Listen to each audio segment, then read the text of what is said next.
여러분, 말 한마디가 한 도시 전체를 구하고 또 역사의 물줄기를 바꿀 수 있다면 믿어지시나요?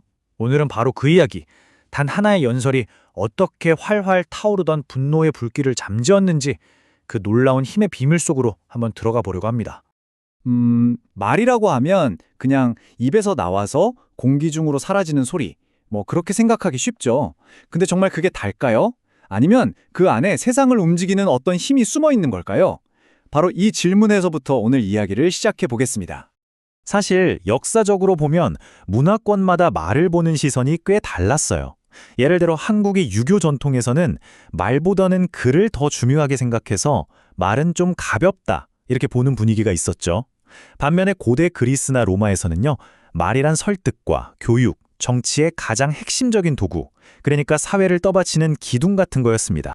자, 이렇게 말을 보는 관점이 달랐는데 만약에 말이죠. 말이 그냥 생각을 전달하는 걸 넘어서 그 자체가 행동이 된다면 어떨까요? 이 놀라운 생각을 담고 있는 한 철학 이론을 지금부터 만나보시죠. 바로 언어행위 이론이라는 건데요.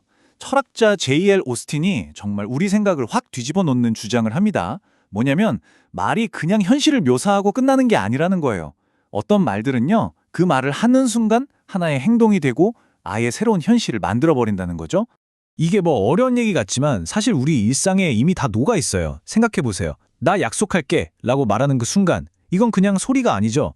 약속이라는 행동을 한 거잖아요. 미안합니다 라는 말 자체가 사과라는 행동인 거고요. 더 극적인 예를 들면 주례사가 성혼을 선포합니다 라고 말하는 순간 두 사람의 관계라는 새로운 현실이 딱 만들어지는 거죠. 바로 이런 게 말이 행동이 되는 순간들입니다.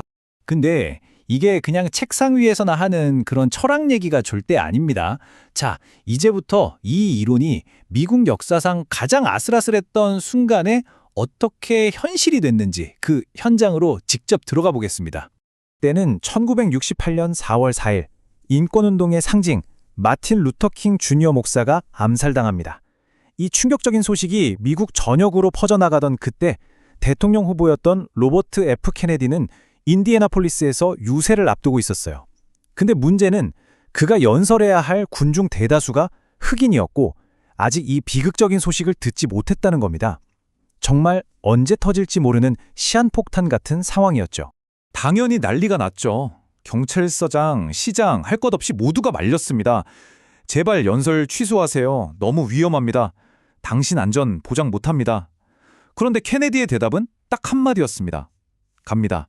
그리고 그는 정말로 갔습니다. 화려한 무대도 아니었어요.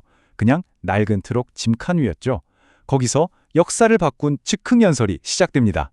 도대체 그는 무슨 말을 했던 걸까요? 일단 원래 준비했던 정치 연설 원고는 그냥 던져버렸어요. 대신에 연설 장소로 가는 차 안에서 손으로 막 휘갈겨 쓴 몇 개의 메모, 그걸 들고 정말 가슴에서 나오는 말들을 하기 시작합니다. 그의 첫 마디는 가장 끔찍한 소식을 전하는 것이었습니다. 아직 아무것도 모르는 군중에게 자신들의 영웅이 지도자가 세상을 떠났다는 사실을요. 그 말을 듣는 순간 그곳의 공기가 얼마나 차갑게 얼어붙었을지 상상이 가시나요?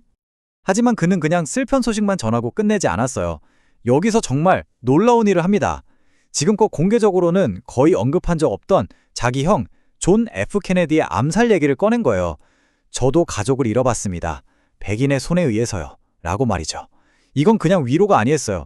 자신의 가장 아픈 상처를 꺼내 보이면서 당신들의 고통과 나의 고통이 다르지 않다고 온몸으로 말한 겁니다. 분노가 터져나올 자리에 공감이라는 다리를 놓은 거죠. 그리고는 더 놀라운 거래요. 정치적인 구호를 외치거나 선동하는 대신에 고대 그리스 비극 시인의 구절을 읊기 시작합니다. 그가 자기 형을 잃은 슬픔을 견디기 위해 읽고 또 읽었던 바로 그 구절을요. 이건 정치 연설이 아니라 한 인간이 다른 인간에게 건네는 지혜의 말이었어요. 바로 이 지점이 우리가 앞에서 얘기했던 언어 행위가 폭발하는 순간입니다.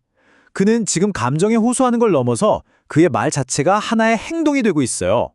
증오와 폭력으로 가득 찰 뻔했던 그 공간을 함께 슬퍼하고 함께 이겨내자는 새로운 현실로 바꿔버린 거죠. 분열 대신 연민을, 복수 대신 지혜를 선택하자고 제안하는 행위, 바로 그 자체였습니다. 자, 그렇다면 이토록 강력했던 말의 힘은 과연 어떤 결과를 가져왔을까요? 그날 밤 인디애나폴리스는 미국의 다른 모든 도시와는 전혀 다른 운명을 맞이하게 됩니다. 결과는 정말 믿기 힘들 정도였습니다. 킹 목사 암살 소식에 그날 밤 미국 전역 100개가 넘는 도시에서 폭동이 일어나고 불길에 휩싸였어요. 그런데 딱 한 곳, 로버트 케네디의 목소리가 울려 퍼졌던 바로 그 인디애나폴리스만은 거짓말처럼 아무 일도 일어나지 않았습니다. 평화를 지켜낸 거죠.